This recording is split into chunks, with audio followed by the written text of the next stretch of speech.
मतलब कि मेरे को जो है विलिंगली नहीं जा रहा, बट डेथ हो गई, तो in that case I have to resign from the company. दोनों ही केसेस में अकाउंट्स को तो फर्क नहीं पड़ता कि भाई बंदा अपनी मर्जी से जा रहा है या बिना मर्जी के जा रहा है। अकाउंट्स के पॉइंट ऑफ व्यू से तो अगर पर्सन फॉर्म में से जा रहा है तो अकाउंट्स को एक ही ट्रीटमेंट करना है जाने का, चाहे वो अपनी मर्जी से जाए चाहे बिना मर्जी के जाए। बट दोनों में थोड़ा सा फर्क क्या हो गया बस, कि जिस टाइम पे वो रिटायर हो रहा है वो एक स्पेसिफिक डेट ले लेता है जी, 31 मार्च को रिटायर हो जाते हैं, जब बुक्स क्लोज हो रही होगी तो हमको मेहनत नहीं करनी पड़ेगी। या ऐसी डेट पे रिटायर होते हैं कि जिस डेट के ऊपर हमारी सेटलमेंट हो रही हो मोटी मोटी सी, तो इन दैट केस हमको उसमें बहुत ज्यादा कोई प्रॉब्लम नहीं आएगी। डेथ किसी भी डेट पे हो सकती है। तो डेथ की कैलकुलेशन में थोड़ा सा हमको अकाउंटिंग जो है वो स्पेसिफिक कुछ डेज की और करनी पड़ती है। फॉर एग्जाम्पल एक बंदा 31 मार्च को जा रहा है तो बैलेंस शीट तो बनी हुई है, पार्टनर्स कैपिटल बनी हुई है, सारे के सारे प्रॉफिट एंड लॉस उस टाइप तक का बना हुआ है, तो हमको एक्स्ट्रा कैलकुलेशन नहीं करनी पड़ेगी। बट अगर किसी बंदे की डेथ 15 अप्रैल को होती है तो उस केस के अंदर हमको 15 दिन, जब लास्ट बैलेंस शीट बनी थी तब से लेके जो 15 दिन है, उन 15 दिन की अलग से प्रॉफिट लॉस ड्रॉइंग्स इंटरेस्ट इनकी कैलकुलेशन करनी पड़ेगी। बिकॉज जो लास्ट बैलेंस शीट है उसमें तो लास्ट बैलेंस शीट तक की डेटा दे रखा होगा, अभी तक का तो डेटा नहीं दे रखा होगा, तो हमको लास्ट बैलेंस शीट से लेके जो आज तक का डेटा है वो एक्स्ट्रा कैलकुलेट करना पड़ेगा। अदरवाइज अगर किसी बंदे की डेथ 31 मार्च को हो रही है तो 0% difference between retirement and death. ठीक है। अगर कोई बंदा 15 अप्रैल को रिटायर हो रहा है तो death and retirement exactly same है। सबको डिफरेंस समझ में आया? What is the difference between, what is the similarity between retirement and death? कि डेथ कभी भी हो सकती है तो हमको कुछ स्पेसिफिक डेज की कैलकुलेशन एक्स्ट्रा करनी पड़ेगी, और रिटायरमेंट एक स्पेसिफिक डेट पे होती है। तो जनरली हम सारे क्वेश्चंस में 31 मार्च, या एडमिशन भी होता है तो 31 मार्च को एडमिशन करते हैं, उस डेट तक की हमारे पास बैलेंस शीट बनी हुई होती है, तो हमको उसमें आगे पीछे की कैलकुलेशन नहीं करनी पड़ती। ठीक है, फाइन, सबको क्लियर है ये चीज?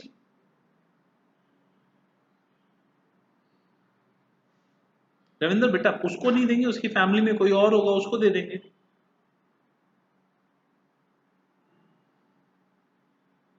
हाँ, अगर डेथ 31 मार्च को हुई तो एग्जैक्टली सेम वही कैलकुलेशन होगी जो कैलकुलेशन आपकी रिटायरमेंट में होती है, फिर रिटायरमेंट डेथ में कोई भी फर्क नहीं होगा। Same goodwill, same treatment, same सब चीज, same balance sheet, same everything. ठीक है। तो हमको यहाँ पे बेसिकली देखा जाए तो हमको यहाँ पे गुडविल और कैपिटल की कोई एक्स्ट्रा एडजस्टमेंट या कोई एक्स्ट्रा चीज नहीं समझनी। हमको यहाँ पे वो 15 दिन, जो एक्स्ट्रा 15 दिन फर्म ने काम करा है उसकी एडजस्टमेंट समझनी है, उसके अलावा बाकी कोई भी एडजस्टमेंट नहीं समझनी। ये क्लियर है? ठीक है। अब अगर हम आते हैं हमारे सेकंड चैप्टर पे, फंडामेंटल। तो फंडामेंटल बोलता है जी पार्टनर्स को आपका सैलरी मिलता है, इंटरेस्ट ऑन कैपिटल मिलता है, इंटरेस्ट ऑन ड्राइंग मिलता है, कमीशन मिलता है एंड प्रॉफिट मिलता है। ये 5 चीजें मिलती हैं। Interest on drawing, interest on capital, salary, commission, profit. Fundamental में यही 5 चीजें हमने करी थी। इन 5 चीजों का हमको ट्रीटमेंट पता है कि ये 5 चीजें जो है कौन सी डेबिट होती है पार्टनर्स कैपिटल में, कौन सी क्रेडिट होती है फंडामेंटल के, सेम लॉजिक्स। सबको क्लियर है ये 5 चीजें? यस ना? तो हमको यहां पे क्या करना है, हमको यहां पे रिटायरमेंट 31 मार्च तक प्लस 15 दिन के लिए उस फॉर्म का प्रॉफिट एंड लॉस की जो कैलकुलेशन है, इन दोनों को मिक्स कर देना है बस। 31 मार्च तक सेम रिटायरमेंट होगा एंड 15 दिन के लिए profit, interest on capital, interest on drawing, salary या कमीशन। अगर कुछ इनमें से होगा तो 15 दिन का वो कैलकुलेट करना है और उनकी कैपिटल्स में एक्स्ट्रा डाल देना। मतलब समझ में आया सबको? कि हमारे पास 31 मार्च तक की वैल्यूज हैं, 31 मार्च की वैल्यूज में 15 दिन फर्म ने और काम करा, तो 15 दिन की ये वैल्यूज कैलकुलेट करके हमने उसकी कैपिटल में ऐड ऑन कर दी। तो it's a combination of fundamentals and retirement. Guys कोई समझने में डाउट, इसमें कोई लॉजिक में डाउट किसी को? ओके तो देखो हमारे यहाँ पे हम देखते हैं डेथ के टाइम पे सबसे पहले तो profit and loss, profit and loss till the date of death. 31 March तक का तो हमने ऑलरेडी बैलेंस शीट में कैलकुलेट कर ही रखा है, तो 31 मार्च से लेके जिस दिन पे डेथ हुई है उस दिन तक का प्रॉफिट एक्स्ट्रा कैलकुलेट हुआ होगा। यस और नो, यस और नो बताते हो बच्चों मेरे को। 31 मार्च से लेके अभी तक का प्रॉफिट कहीं कैलकुलेट नहीं करा होगा ना हमने, तो वो एक्स्ट्रा कैलकुलेट करना है। Interest on capital extra calculate करना है 31 मार्च से लेके till the date of death. Interest on drawing extra calculate करना है from the date of 31 March till date of death. Salary या कमीशन हमको एक्स्ट्रा कैलकुलेट करना है from 31 March to till the date of death. ये चार चीजें जो फंडामेंटल्स की हैं उसको हमको 31 मार्च से लेके डेथ तक की डेट पे एक्स्ट्रा कैलकुलेट करना है, बिकॉज हमारे पास ये डेटा नहीं है। हमको उसको वो 15-20 दिन, महीना 2 महीना का एक्स्ट्रा वो पैसा लेना देना उसकी कैपिटल में प्लस माइनस करना। क्लियर बच्चों? ठीक है, अब किसी को ये तो डाउट नहीं है कि प्रॉफिट किस साइड आएगा, इंटरेस्ट ऑन कैपिटल किस साइड आएगा, इंटरेस्ट ऑन ड्राइंग किस साइड आएगा, सैलरी किस साइड आएगा? ये तो सबको क्लियर है ना कि पार्टनर्स में इन चीजों को कैलकुलेट कैसे करते हैं। नहीं बेटा, पीएनएल बनाना नहीं होगा, वो वैल्यू डायरेक्टली गिवन होगी, हमको उठा के बस डालना है। ये गिवन होगा कि भाई किस तरीके से पीएनएल नहीं बनाना पड़ेगा हमको, प्रॉफिट्स की वैल्यू जो है वो डायरेक्टली गिवन होगी, हमको सिर्फ उठा के डालना है कि भाई ये इसका प्रॉफिट का शेयर रख। क्लियर? ओके अब यहाँ पे interest on capital, interest on drawing, salary, ये तो बस सब चीजें इजी हैं। एक ये प्रॉफिट एंड लॉस जो है ना, ये नया चीज आया है, क्योंकि अभी तक हम profit and loss directly PNL से बना रहे होते थे, तो ये प्रॉफिट एंड लॉस नया आया है कि भाई प्रॉफिट एंड लॉस कैसे कैलकुलेट करेंगे।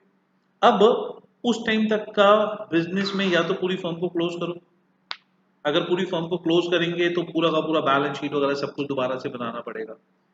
तो हम उसको बोलते हैं कि भाई आपको पूरी फर्म क्लोज करने की जरूरत नहीं है, 15-20 दिन, महीने भर तो हुए हैं, हम आपको पिछले साल के प्रॉफिट की एवरेज निकाल के इस साल का दे देते हैं। ठीक है, फॉर एग्जाम्पल पिछले साल हमारा 3 लाख का प्रॉफिट हुआ। ठीक है, 3 लाख का प्रॉफिट हुआ, कितने महीनों का? 12 महीनों का। हम कह रहे हैं जी 3 लाख पिछली बार की एवरेज आई, तो ऐसा तो है नहीं ना एकदम से कोई बहुत ज्यादा मेजर चेंज हो गया होगा, इस साल भी वही ऑलमोस्ट वही एवरेज आ रही होगी। हम मानते हैं कि ऑलमोस्ट वही आ रही होगी, पूरी बुक्स क्लोज करना तो बहुत बहुत प्रॉब्लमेटिक चीज है हमारे लिए, मिड ऑफ द ईयर में बुक्स क्लोज करेंगे। तो हम मानते हैं जी पिछले साल 12 महीनों का 3 लाख का प्रॉफिट आया, तो एक महीने का प्रॉफिट कितने रुपए का बन गया? 25,000 रुपए का बन गया। तो हम कहते हैं जी आपने एक महीने काम करा, तो 25,000 रुपीज उस एक महीने का जनरली फर्म का प्रॉफिट ऑन एन एवरेज आना चाहिए। आप लोग जो है वो 3 पार्टनर या 4 पार्टनर्स हो, तो 25,000 डिवाइड बाय 4, 7250 आपका शेयर बना। अगर 4 पार्टनर्स हो, जो भी रेशियो आपकी डिवाइड होती है, तो आपको 7250 का शेयर हम दे देते हैं एक महीने का। इसमें कोई डाउट बच्चों? जो पिछले एक साल की एवरेज है वो एक साल की ले ली, क्वेश्चन में 2 साल की बोली है तो 2 साल की ले ली, जितनी भी क्वेश्चन में एवरेज बोली है कि 1 साल की, 2 साल की, 5 साल की, जितने की भी एवरेज बोली है 7250 क्लेम एक महीने का मिस्टर ए जिसकी डेथ हुई है उसके शेयर का प्रॉफिट। अगर मैं एग्जांपल लेता हूं कि आपका पूरी फर्म का पिछले साल का एवरेज था 3 लाख, इसको 12 से डिवाइड करते हैं तो एक महीने का आया 25,000, इसको मानते हैं जी उसका शेयर जो है 1/4 शेयर है, तो इसका प्रॉफिट आया 7250। तो 7250 is the share of profit जो उसका शेयर का आया। तो 7250 जो हुआ, ये 7250 वो हम कहेंगे कि आपके शेयर का एक महीने का प्रॉफिट बनता है, आपको दे देते हैं। अब अगर एक साल की एवरेज ले रहे हो तो एक साल की ले रहे हो, वो बोल सकते हैं सर पिछले साल तो बहुत बेकार गया था, बहुत अच्छा गया था, तो कहते हैं ऐसा करो 3 साल की एवरेज ले लो। तो जो ये 3 लाख 1 साल का लिया है, ये इसकी जगह हम 3 साल की एवरेज ले लेंगे। क्लियर टू एवरीवन बच्चों? अच्छा sorry sorry sorry, 6250, sorry 6250, not 7250, 6250। Okay, तो इसी का ना अभी हम प्रॉफिट का एक क्वेश्चन पढ़ते हैं जिसमें सिर्फ हम प्रॉफिट निकालना सीख रहे हैं कि प्रॉफिट कैसे निकालना है। PQ are our partners in the firm, sharing profit and losses in the ratio of 4:3:2. R died on 15th of May. Profit of the last 5 years were 1, 2, 3, 4, 5, जिसमें से थर्ड ईयर में लॉस है। Are जो है वो आपका 15 को उसकी डेथ हो गई। 15 का मतलब कितने महीने लास्ट बैलेंस शीट के बाद में? बैलेंस शीट बनी होगी 31 मार्च, अप्रैल में 1.5 मंथ। उसने 1.5 मंथ्स एक्स्ट्रा काम करा, तो हमको 1.5 मंथ्स के उसको एक्स्ट्रा पैसे देने हैं, चाहे वो प्रॉफिट का हो, चाहे वो कमीशन का हो, चाहे वो किसी भी चीज का हो। अब 5 साल के प्रॉफिट दे रखे हैं जिसमें से 1 साल में लॉस हुआ था, बाकी ईयर्स में प्रॉफिट हुआ। Profit is to be calculated on the basis of last year profit. वो कहते हैं भाई साहब लास्ट ईयर के प्रॉफिट के बेसिस पे सिर्फ हम उसका शेयर निकाल लेते हैं। लास्ट ईयर का प्रॉफिट कितना था फर्स्ट केस में? 60,000। 60,000 पूरे साल का प्रॉफिट इनटू उसका शेयर 2/9 इनटू कितने महीने काम किया था 1.5/12, तो उसके शेयर का प्रॉफिट कितना आया 1667। इसमें बच्चों किसी को डाउट? 60,000 फर्म का शेयर इंटू 2/9 उसका शेयर इंटू 1.5 मंथ्स अपॉन 12, तो 1.5 महीने का आर का share of profit according to last year is 1667। कोई भी एक बच्चा जिसको डाउट हो तो प्लीज लेट मी नो बच्चे, मैं दोबारा से बता दूंगा। Okay got it. तो बच्चों इसकी जो जर्नल एंट्री हुई, जब हम किसी को प्रॉफिट देते हैं तो प्रॉफिट देने की जर्नल एंट्री क्या होती है? यानी सेकंड केस कराऊंगा, एक बार सेकंड केस समझना। ईशान एक बार सेकंड केस और थर्ड केस कराऊंगा। सेकंड और थर्ड केस भी सेम इसी तरीके से है, एक बार उसमें समझना। नहीं आता तो फिर मैं दोबारा से कराता हूँ।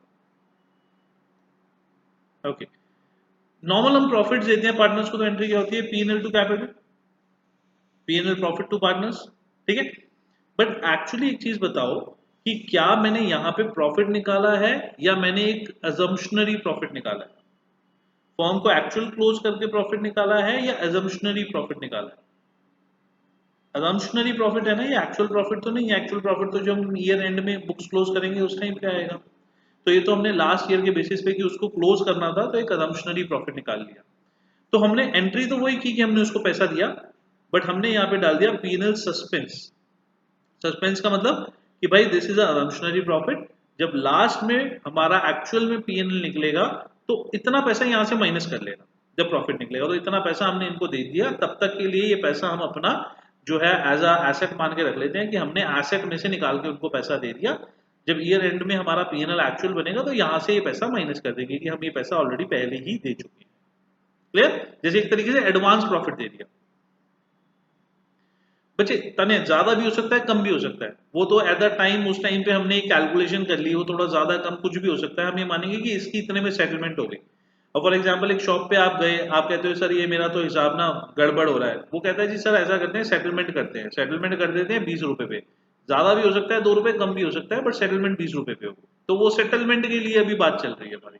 तो यहाँ पे हम एग्जैक्ट बिजनेस क्लोज करके दोबारा से नहीं ओपन कर सकते, तो इस वजह से हमने एक सेटलमेंट कर ली 1667 पे लास्ट ईयर के बेसिस पे। कम हुआ तो भी ठीक, ज्यादा हुआ तो भी ठीक। हाँ रविंदर, प्रॉफिट की जगह लॉस भी आ सकता है, लॉस आएगा तो भी बियर करना पड़ेगा, चाहे प्रॉफिट हो चाहे लॉस हो। लॉस के केस में एंट्री हो जाएगी कैपिटल टू लॉस।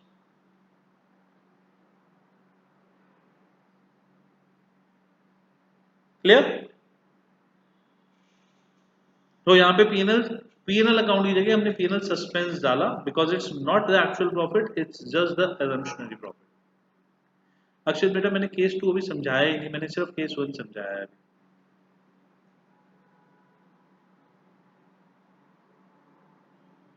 ठीक है, ओके, केस 1 सबको क्लियर है? Fine, let's come to case two. और अनीता एंड ईशान, आपने एक बात कहा, आप इस वाले केस को ध्यान से समझना, सेम सेम केस है। सेकंड केस में बोलता है profit is to be calculated on the basis of average of last 5 year. वो कहता है सर लास्ट ईयर का प्रॉफिट तो ना एकदम से बहुत ही हाई था, हम लास्ट ईयर के बेसिस पे देंगे तो आपको तो इस साल उस साल पता नहीं क्या हुआ जिसकी वजह से प्रॉफिट बहुत हाई हो गया, तो हम लेट्स टेक अ एवरेज। वो कहता है जो खाली लास्ट ईयर का प्रॉफिट है ना उसकी जगह एवरेज ले लेते हैं। हम कहते हैं ठीक है जी, कोई बात नहीं, एवरेज ले लो, हमको तो एक ऐसा चीज चाहिए जो इस साल की आपकी एग्जैक्ट वैल्यू निकाल दे। तो जो यहाँ पे हमने लास्ट ईयर 60,000 सिर्फ लिया था ना एक लास्ट ईयर का, उसकी जगह हमने कहा कि हम एवरेज ले लेते हैं। हमने कहा ठीक है, हमने पांचों साल लिया, 50, 80, -40, +20, +60 डिवाइड बाय 5, तो एवरेज कितना आ गया 34,000 की। ये फर्म ऑन एन एवरेज एक साल में 34,000 कमाती है। तो जो पिछली साल हमने सिर्फ 60 लिया था उसकी जगह एवरेज कितना आ गया 34। तो 34,000 इनटू वही उसका शेयर 2/9 इनटू 1.5 महीना। क्यों 2/9? क्यों? क्योंकि 2/9 जो है वो 34,000 पूरे साल का था, तीनों पार्टनर्स का था, तो उसका पार्ट शेयर इज 2/9 एंड 1.5 महीने का इंटू 1.5/12। म्यूचुअल अंडरस्टैंडिंग से अभिनव कि भाई क्या कहते हैं, म्यूचुअल अंडरस्टैंडिंग से भाई ये रेलिवेंट बन रहा है तो उसके हिसाब से वो डिसाइड कर लेते हैं, या उन्होंने पहले से ही आपका क्लॉज डाल रखा होता है, जब पार्टनरशिप डीड बनाते हो तो उसके अंदर क्लॉज डाल रखा होगा।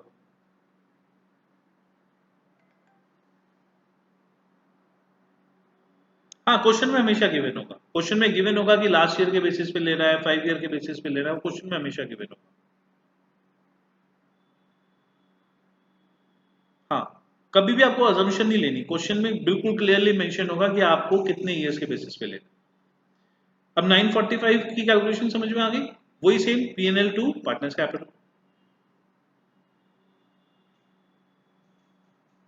ठीक है, केस 3 क्या है? केस 3 में उसने 5 साल की एवरेज की जगह कितने साल की एवरेज बोल दी, लास्ट 3 ईयर्स की एवरेज। वो कहता है जी सर 5 साल तो बहुत ज्यादा हो जाएंगे, let's take 3 years average. Ishan suspense में बेटा इसलिए आता है क्योंकि this is not the actual profit, this is assumptionary profit जो कि हम फॉर द टाइम बिंग निकाल रहे हैं। तो हम कह रहे हैं कि जब तक हम फॉर्म को क्लोज नहीं कर रहे, तब जब फॉर्म को 31 मार्च ऑफ दिस ईयर क्लोज करेंगे वो तब एक्चुअल प्रॉफिट निकलेगा। तब तक हम एक उसको एवरेज प्रॉफिट निकाल के दे रहे हैं, तो तब तक हमने उसको एसेट में पीएनएल सस्पेंस के नाम से डाल दिया कि जब एक्चुअल प्रॉफिट आएगा तो उसमें से हम ये मान लेंगे कि हमने ये प्रॉफिट एडवांस में दे दिया था। इट्स बेसिकली एडवांस प्रॉफिट हम बोल सकते हैं। ठीक है, अब लास्ट 3 ईयर्स का निकालना है, तो बच्चों 3 साल का निकाल लिया लास्ट। 60,000, 20,000, -40,000, एवरेज आई 13,000।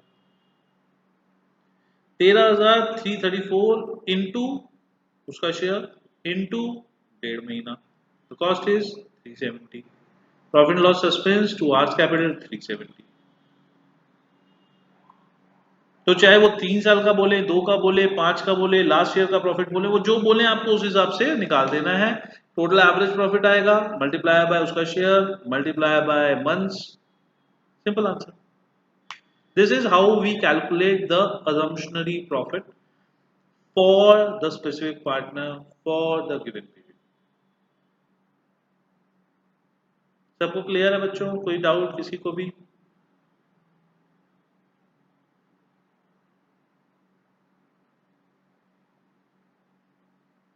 ठीक, ओके, फाइन।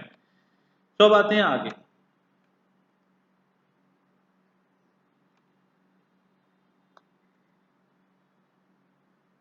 ओके, तो एक नॉर्मल क्वेश्चन करते हैं डेथ का।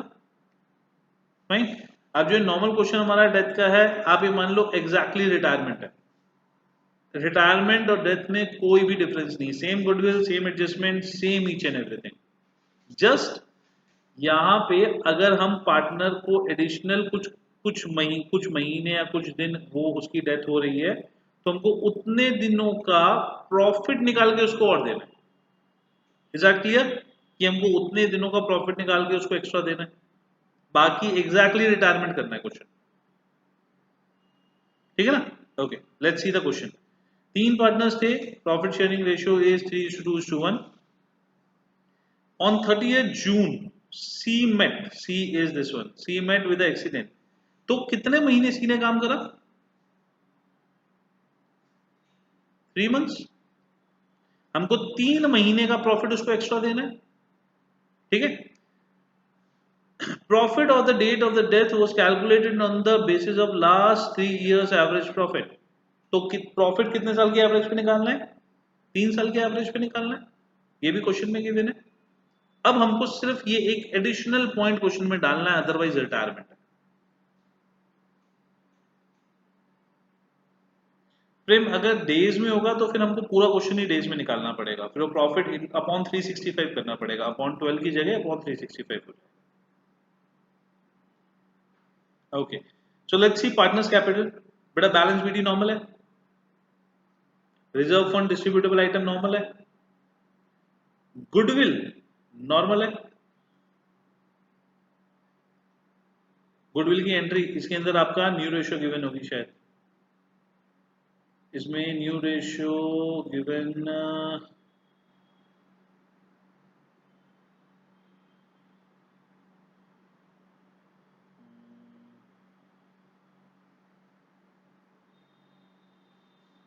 C is capital, B is capital,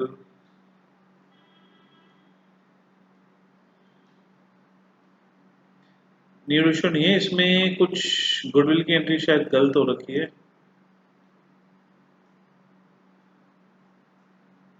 revaluation की आयुष वैल्यू दी नहीं हुई तो इसलिए रिवैल्यूएशन बनाया नहीं, वरना रिवैल्यूएशन भी आ जाता। ओके बच्चों, यहाँ पे ना गुडविल की एंट्री जो है गलत है, क्योंकि गुडविल जो है ये तो ओल्ड रेशियो में ही बटनी थी। तो यहाँ पे तो ये 2500 आएगा, बट ये 2500 ए और बी के बीच में, दोनों के बीच में बढ़ जाएगा, खाली ए के बीच में नहीं आएगा।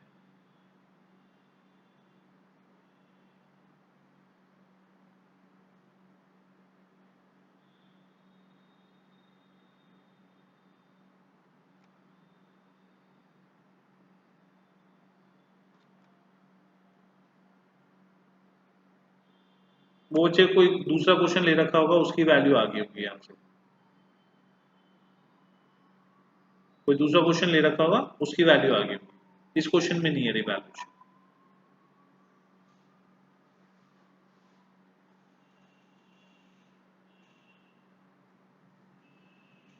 ठीक है, और ये क्वेश्चन थोड़ा सा मिसिंग होगा बीच में, क्योंकि इस क्वेश्चन में हमने profit new profit sharing ratio भी नहीं दे रखी, न्यू प्रॉफिट शेयरिंग रेशियो दे रखी होगी। ये वाला क्वेश्चन ना कहीं से मिसिंग है, वरना न्यू प्रॉफिट शेयरिंग रेशियो दे रखी होती तो हमारी ये गुडविल की एंट्री भी देखो यहाँ पे सिर्फ बी को मिल रही है, ए को नहीं मिल रही। तो दैट्स वाई वो न्यू प्रॉफिट शेयरिंग के हिसाब से उसकी एंट्री जो है वो सिर्फ और सिर्फ बी के पास जा रही होगी। ये समझ में आया कि भाई गुडविल की एंट्री तो सेम वैसे ही होनी है। ताने बच्चे, गुडविल तो वैसे ही होते हैं ना जैसे रिटायरमेंट में है, सेम वैसी होगी, गेनिंग टू सेक्रीफाइसिंग एंट्री होगी। मैं बोल रहा हूँ इस क्वेश्चन में कुछ मिसिंग है, जिसकी वजह से गुडविल की एंट्री सिर्फ और सिर्फ बी के पास जा रही है। अदरवाइज यहाँ पे न्यू प्रॉफिट शेयरिंग रेशियो भी गिवन होती, न्यू प्रॉफिट शेयरिंग रेशियो से हम जब निकालते तो उस केस में सिर्फ बी के पास सारी गुडविल जा रही है, ए को कुछ गुडविल नहीं मिलती, मतलब B is taking all the share of C. तो सेम वैसी ही एंट्री होगी जैसे रिटायरमेंट में होगी। Is that clear?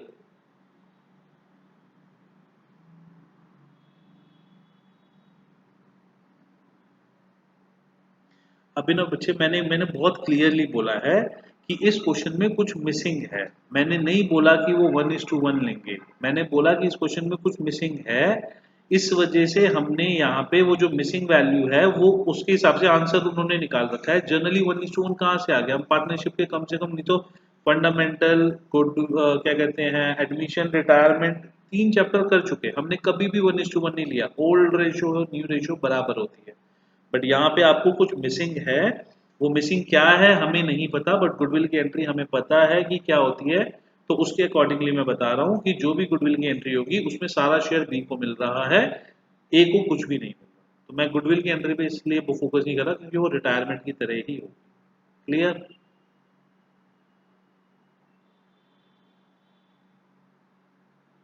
Clear Abhinav? Okay fine. अब बच्चे देखो, हमारा न्यू पॉइंट आता है पीएनएल सस्पेंस। पीएनएल सस्पेंस की एंट्री पे उसने बोला 3 years एवरेज। 3 years एवरेज में लास्ट 3 years का प्रॉफिट है 60 + 40 + 50 डिवाइड बाई 3। एवरेज बना 50,000, उसका शेयर है आपका सी था लास्ट वाला पार्टनर, उसका शेयर है 1/6 इंटू 1/6, कितने महीने के लिए, 3 महीनों के लिए, इंटू 3/12, तो उसके शेयर का प्रॉफिट कितना आया 2083। हमने 2083 प्रॉफिट लिया और प्रॉफिट को हम पार्टनर्स कैपिटल में क्रेडिट साइड लिखते हैं, तो हमने उसको बोला कि 2083 हम आपको एडिशनल प्रॉफिट्स देंगे। क्लियर ये चीज? ओके। इंटरेस्ट ऑन कैपिटल भी हमने बोला 5% देंगे, तो ये 5% पूरे साल का देंगे या सिर्फ 3 महीने का देंगे? क्योंकि उससे पहले 31 मार्च तक का तो हम पिछली बैलेंस शीट में दे चुके होंगे ना, तो सिर्फ 3 महीने का एक्स्ट्रा जाएगा। तो हमने उसको कहा जी आपकी कैपिटल 10,000 है, उस पे 5/10 और 3 मंथ्स का 125 रुपए, ये भी हमने उसको कैपिटल में क्रेडिट साइड दे दिया। ये भी क्लियर है? जो जो फंडामेंटल्स में लॉजिक लगते थे सेम वही वाले लॉजिक्स लगाने, कि जो हमारा नॉर्मल रिटायरमेंट था उसका लॉजिक प्लस उसके अलावा उसने 3 महीने के अंदर जो जो क्वेश्चन में एक्स्ट्रा दिया हुआ है वो कैलकुलेट कर लिया। और जो हमारा बस ये सिंपल सा लॉजिक है, जो बैलेंस शीट में आता है वो उन दोनों का बैलेंस शीट में डाल दिया, और जो वहां पे सीज लोन पे आता था वो यहाँ पे सीज एग्जीक्यूटर, एग्जीक्यूटर मतलब कि उसकी डेथ के बाद उसका जो भी वारिस होगा उसको, एग्जीक्यूटर मतलब वारिस। तो इसका टोटल आंसर आया 15,658। ये भी क्लियर है बेटा? ऊपर इसमें रिवैल्यूएशन लिखा हुआ था, इस वजह से वो आंसर किसी वजह से गलत आ रहा होगा, अदरवाइज नॉर्मल बैलेंसिंग फिगर निकालनी है तो उस पर प्लीज डिबेट मत करना कि वो आंसर कैसे आया। ठीक है, क्वेश्चन में कुछ missing, but balancing figure normal निकाल। Got it? ओके।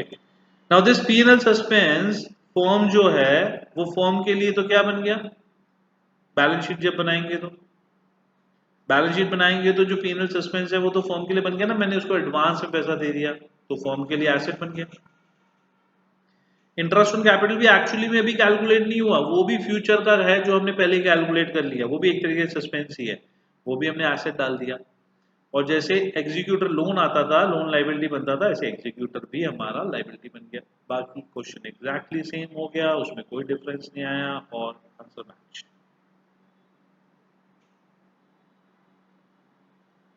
दिक्कत किसी को?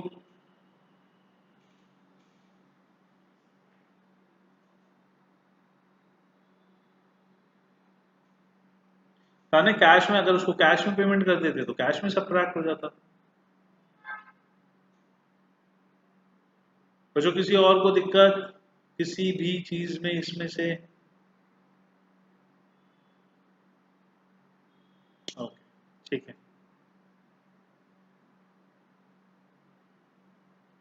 ये देखो एक क्वेश्चन है normally, example, next example, old ratio is 3:1, last partner है Z, he dies, goodwill is to be value at 3 year purchase of average of 5 years average profit। Goodwill, goodwill का formula सबको पता है, गुडविल निकालना, goodwill chapter में हमने सीखा था एवरेज प्रॉफिट मेथड के हिसाब से, वो सबको आता है। 5 years की एवरेज इंटू 3 इज फॉर्म की गुडविल। गाइस वो क्लियर है ना सबको? गुडविल निकालनी तो आती है, ये गुडविल का पॉइंट दिया हुआ है कि 3 years purchase of average of 5 years। ठीक है।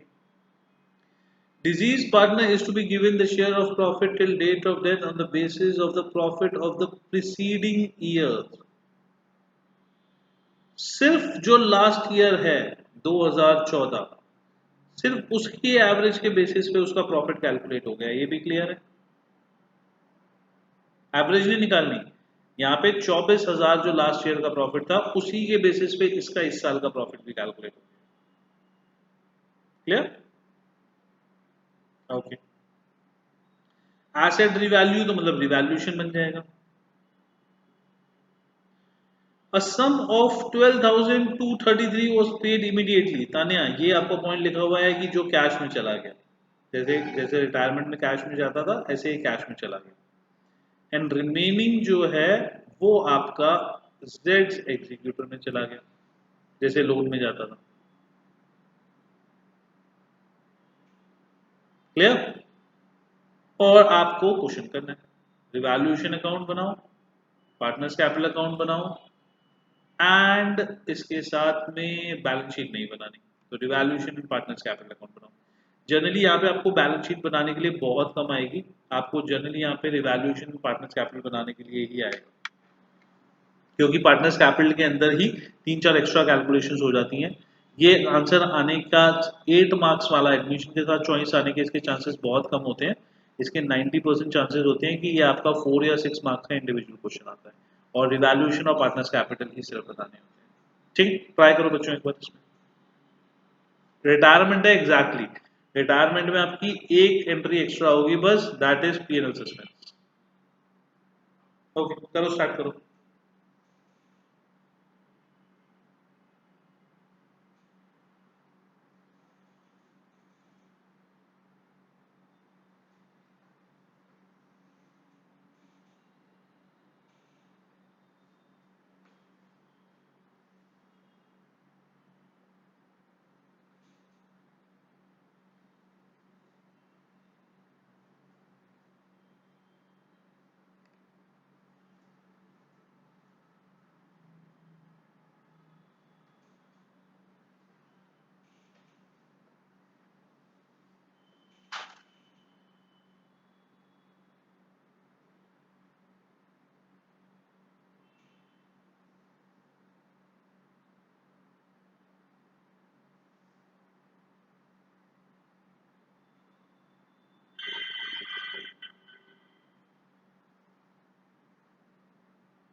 कोई डाउट है, समझ में आ गया?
सबका हो गया बच्चों?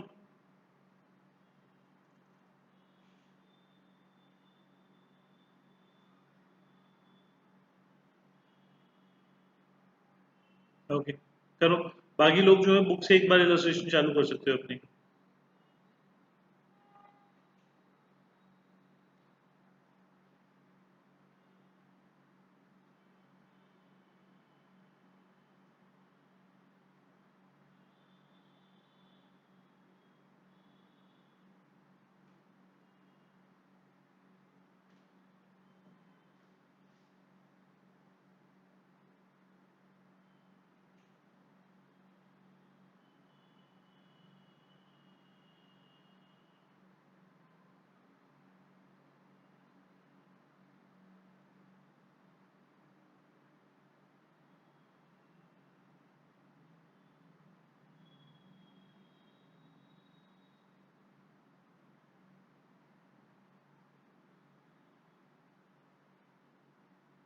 जिसका हो गया बच्चों बुक से नेक्स्ट क्वेश्चन करो।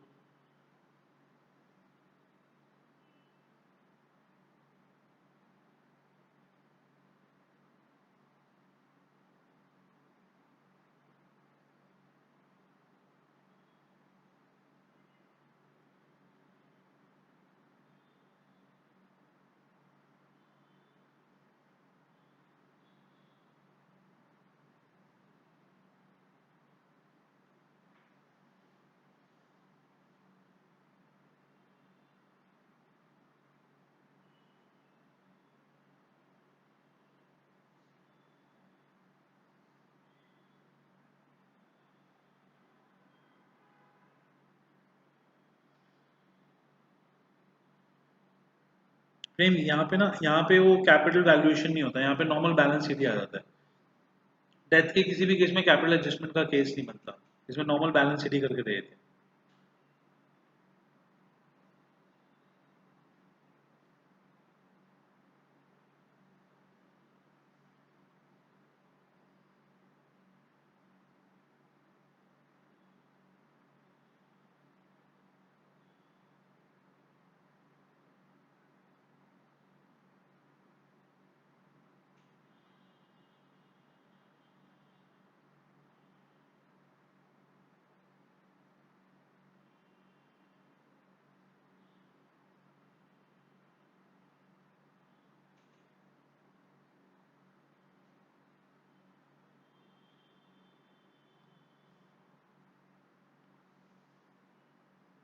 कोई भी एडजस्टमेंट नहीं आएगी यहाँ पे, बिल्कुल सिंपल क्वेश्चन, बैलेंस शीट ही आएगा, एक भी एडजस्टमेंट का क्वेश्चन नहीं आएगा।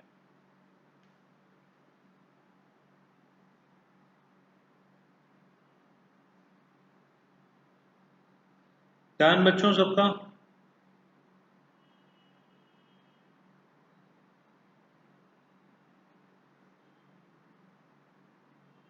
और इस चैप्टर में सिर्फ ये है, इसके अलावा और कुछ भी नहीं है चैप्टर में। वो एक लोन अकाउंट जैसे हमने रिटायरमेंट में छोड़ा हुआ है, एक लोन अकाउंट और बनना है, बाकी इस चैप्टर में और आप बोलो एडिशनली एडिशनली कोई पॉइंट नहीं है। सिर्फ ये कि आपको ये profit and loss, interest capital, interest drawing, salary, commission, इनकी एडिशनल एडजस्टमेंट्स करनी है, बस that's it. And exactly retirement table. सबका हो गया बच्चों ये क्वेश्चन?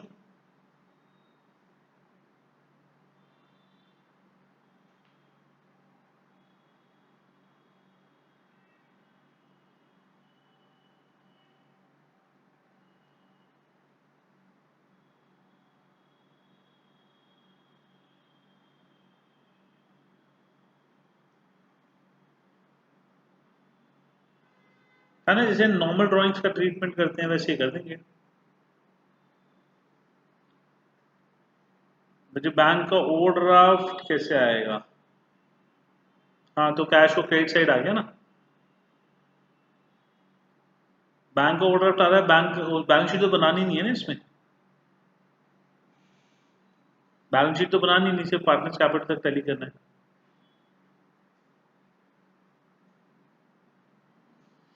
बच्चों आई थिंक सबका हो गया, आंसर टैली कर गया सबका? अब बना दी तो कोई बात नहीं, मैच तो करेगी करेगी। डन। अक्षय नहीं, सुपर प्रॉफिट से भी बोल सकते हैं, लेकिन वो बोलेंगे स्पेसिफिकली, बोलेंगे कि भाई सुपर प्रॉफिट से निकलेगी, अदरवाइज एवरेज प्रॉफिट से निकलेगी। ठीक है, ओके। ठीक है बच्चों, तो आज ये है, देखो मैं नेक्स्ट क्वेश्चन भी आपको दिखा रहा हूँ। वैसे आज जहां तक कर रहे हैं हम, ये इन्होंने बैलेंस शीट भी अच्छा बनाई हुई है, देखो ये बैलेंस शीट भी बनी हुई है, देखा नहीं था मैंने, बट बैलेंस शीट बनी हुई है। बैलेंस शीट में भी ओवरड्राफ्ट बैलेंस आया हुआ है, जो प्रेम आप बोल रहे थे ना ओवरड्राफ्ट बैलेंस आ रहा है, बैलेंस शीट में भी ओवरड्राफ्ट है। और पीएनएल सस्पेंस की यहाँ पे एंट्री आ गई। बस ये दो एक्स्ट्रा पॉइंट हुए, बाकी सारे के सारे पॉइंट्स एग्जैक्टली सेम है। एग्जीक्यूटर अकाउंट अभी नहीं करना, एग्जीक्यूटर अकाउंट अभी के लिए आप छोड़ देना।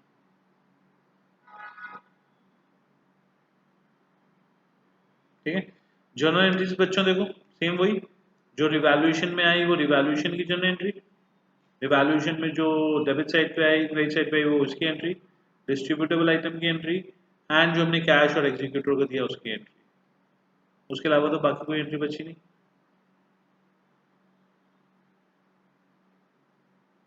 ठीक है, एक गुडविल की एंट्री और आ सकती है। गुडविल की एंट्री के बाद में एक आपका पीएनएल सस्पेंस वाली एंट्री आ सकती है। ठीक है, ये इंटरेस्ट ऑन कैपिटल इस क्वेश्चन में है नहीं, तो ये दो एंट्री और आ सकती हैं, गुडविल की एंड पीएनएल सस्पेंस की। इंटरेस्ट रिसीव्ड इस क्वेश्चन में था, इंटरेस्ट ऑन कैपिटल नहीं था तो नहीं आएगी ना, होता तो आ जाती। ठीक है ना, ओके। तो बच्चों आज यहाँ तक करते हैं, देन चैप्टर में बाकी और कुछ नहीं है, बट प्रैक्टिस नेक्स्ट क्लास में भी करेंगे हम इस चैप्टर की। ठीक है, तो आज यहाँ तक करते हैं इसको, done, okay, bye, thank you.